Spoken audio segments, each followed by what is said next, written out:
जय श्री सीताराम। जय श्री सद्गुरु नारायण भगवान की। अपने अपने माता पिता की जय।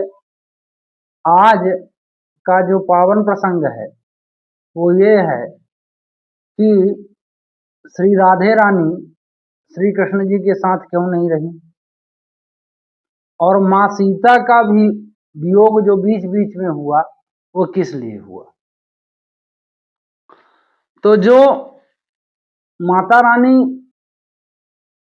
मतलब माँ सीता हो गई या राधा रानी हो गई, ये दोनों एक ही रूप हैं, और इनसे शांत रूप कोई भी रूप नहीं है, बहुत शांत। इनसे पावरफुल भी रूप कोई नहीं। पूरे सृष्टि का सृजन, पूरी सृष्टि को ताकत देना, मतलब पूरी सृष्टि को संचालित करने का इन्हीं के ऊपर पूरा सब कुछ है। मेन प्रसंग ये है कि प्रभु श्री राम ने जब वनवास लिया तो माता जी के साथ गए, लेकिन बीच में माता जी क्यों अलग हो गई, और कृष्णावतार में श्री कृष्ण ने जन्म लिया जबकि राधा ही उनका सब कुछ है ना। और मतलब ताकत माने, योग माने, माया माने, जो भी सब राधा है, तो राधा रानी के साथ क्यों नहीं रहे। तो आपकी जानकारी के लिए बता दूं, ये बहुत आध्यात्मिक प्रसंग है। इसको मैंने श्री राजेंद्र दास महाराज जी के मुख से सुना था कि उनके गुरु जी ने बताया था। ये अध्यात्म बड़ा पावन प्रसंग है। आप अपने दिमाग में सर्च करके देखिएगा कि माता सीता जब तक श्री राम के साथ रही तब तक एक भी राक्षस मारा गया हो तो बता दीजिए। उन्होंने किसी को मारने नहीं दिया, यहां तक कि जयंत जैसे दुष्ट आत्मा को, जो कि बदलायक था, वास्तविक में था इंद्र का पुत्र, उसको भी माफ करा दिया।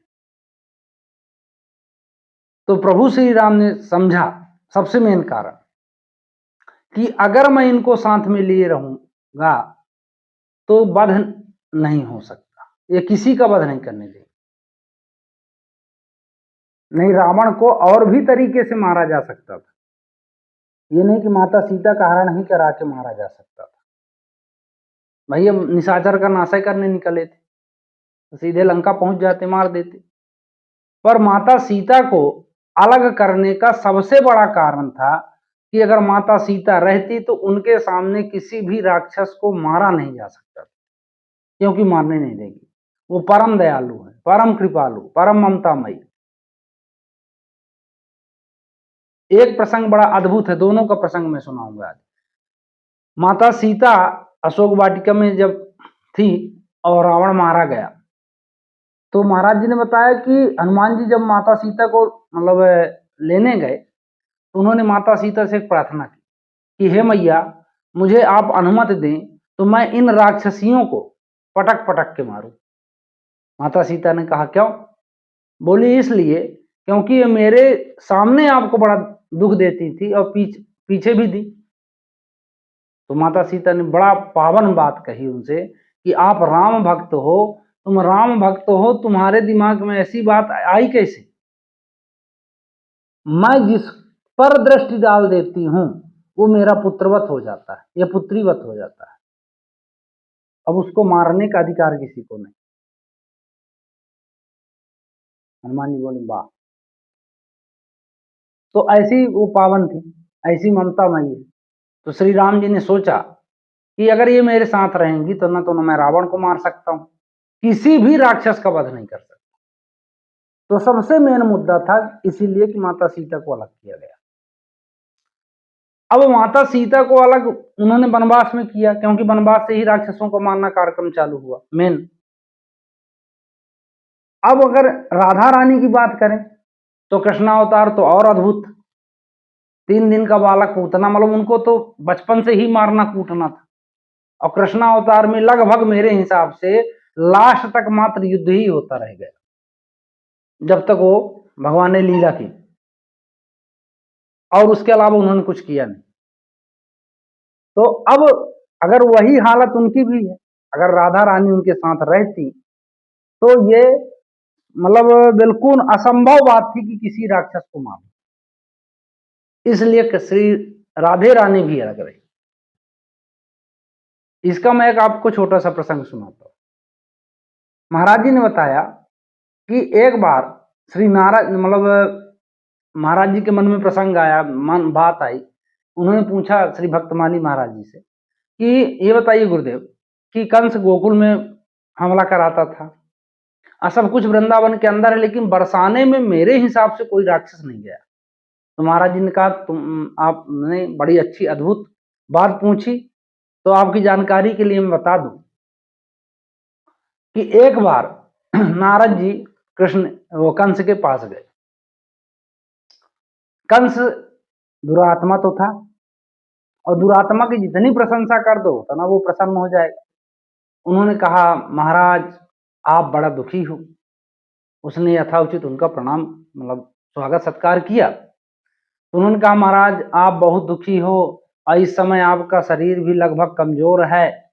कंस ने कहा क्या बताएं गुरुदेव, अब आप तो गुरु हैं, न तो ढंग से नींद आती, न ढंग से भोजन लेता हूँ, दिन भर बिल्कुल बेचैनी घबराहट बनी रहती है। तो भगवान ने कहा कि आप जैसे पुण्यात्मा और यशस्वी राजा के मन में ऐसी भावना रहे तो बेकार है, तो आप कारण बताइए।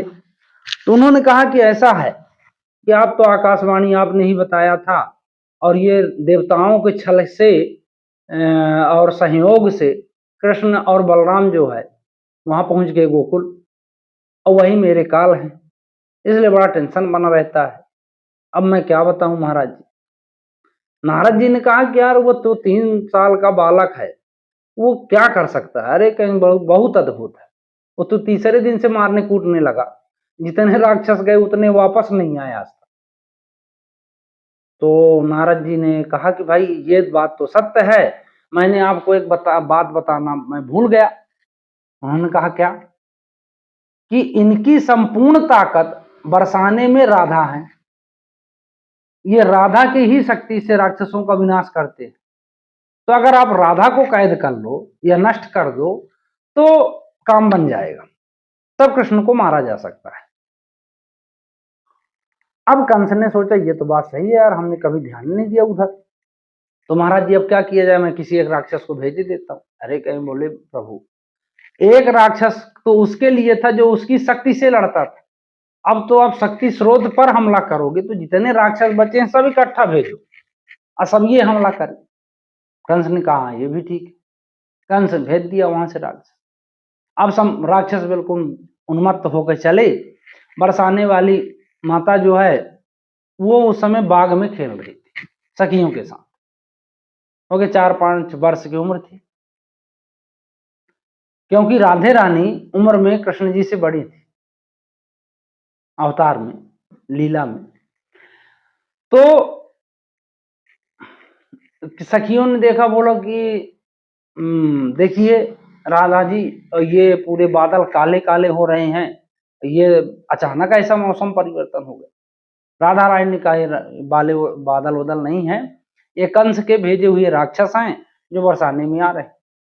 तो सखियों ने कहा कितना पावन ये धरती है, यहाँ आके उत्पात मत आएंगे। तो राधा रानी ने कहा आने दो, उनकी व्यवस्था बनाई जाएगी।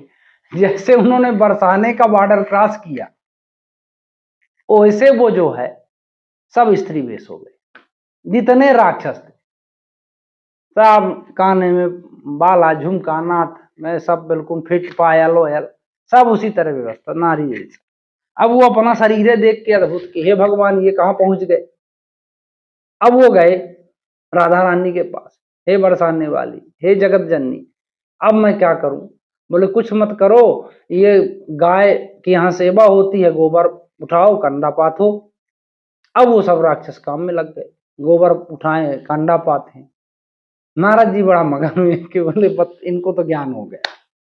फिर कंस के पास पहुंचे। कंस ने कहा महाराज आपने तो ऐसा फंसा दिया कि वो कम से कम मैं कृष्ण के पास जिसको भेजता था तो उसकी तो ये तो खबर आ जाती थी कि मर गया, अब उनकी ना तो जिंदा की खबर आई न मरने की खबर आई। तो भगवान तो नारद जी ने कहा कि भाई आप ऐसा करो कि आप खुद ही जाओ उनका पता लगाओ। वो गए तो गए कहा, कंस खुद चला वहां से। बोले हाँ ये ठीक।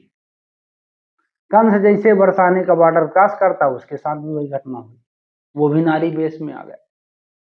अब पहुंचा वहां राधे रानी के पास, बोला सेवा अब मैं क्या करूं, बोले कंडा गोबर उठाओ, यही काम करो। वो भी लग गए। उनको अपनी स्मृति थी, लेकिन उनके शरीर में कोई ताकत नहीं, बस नारी वेश और कंडा पातो गोबर ही। अब कंस लगा है। नारद जी पहुंचे कुछ दिन बाद, कुछ दिनों के बाद उन्होंने माता से वही होगा कीर्तन, राधे श्याम राधे श्याम राधे श्याम राधे श्याम करते करते पहुंचे। माता को प्रणाम किया। मैया ने कहा क्या है नारद? उन्होंने कहा हे जगदम्बे, हे जगत जननी, भगवान की लीला जो है अब रुकी हुई है, क्योंकि इसका वध होना है। अब इसको आगे भेजिए तो इसका कार्यक्रम बने, क्योंकि इसी के वध के लिए परमात्मा ने अवतार धारण किया है। इसी के वध से जो है मुख्य लीला चालू होगी। तो आप इसको यहाँ स्त्री रूप में रखेंगी तो हो गया, तो लीला हो गई। नारद जी ने कहा कि वो माता जी ने कहा कि इनको आप ले जाओ बरसाने के बाहर, और ये अपने आप हो जाएंगे सब राक्षस फिर से। नारद जी ने कहा राधे श्याम सब बोलो। सब राधे श्याम बोलने लगे। बोले अब चलते जाओ।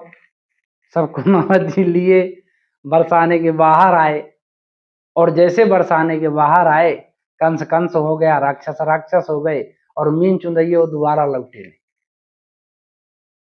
तो नारद जी का मतलब ये रहता है कि इनको किसी भी प्रकार से ज्ञान मिले।